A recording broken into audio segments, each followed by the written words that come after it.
This is how Telugu cinema shining today. మనమే మన సినిమాని చంపేసుకుంటూ ఉంటే ఏంటి ఏం బతుకుతున్నాం మనం యాక్చువల్గా అర్థం కావట్లేదు.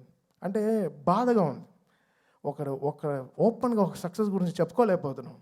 అది ఎంత దురదృష్టం అవుతుందంటే అది ఎంత వర్స్ట్ థింగ్. మనం గర్వంగా మనం చెప్పుకోవాలి కదా, మన తెలుగు సినిమా అనేది చాలా గొప్పది. సినిమా అనేది చాలా గొప్పది కదా.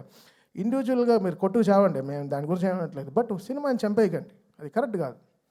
అది చాలా రాంగ్. అది ఏ సినిమాకి జరగకూడదు. అది ఐ ప్రే అది నేను వెళ్తాను, అది వాట్ ఎవర్ ఇట్ ఇస్.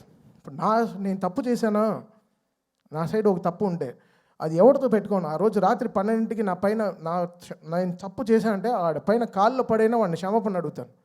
ఆ 12 o'clock I finish the job. Next రోజు when I'm getting up, I don't want any enemies in my life. పొద్దున్న లేస్తామో లేదో తెలియదు, ఈరోజు పడుకుంటాం, పొద్దున్న లేస్తామో లేదో తెలియదు. నువ్వు ప్రామిస్ చేయి రేపు పొద్దున్న లేస్తామని. You don't know what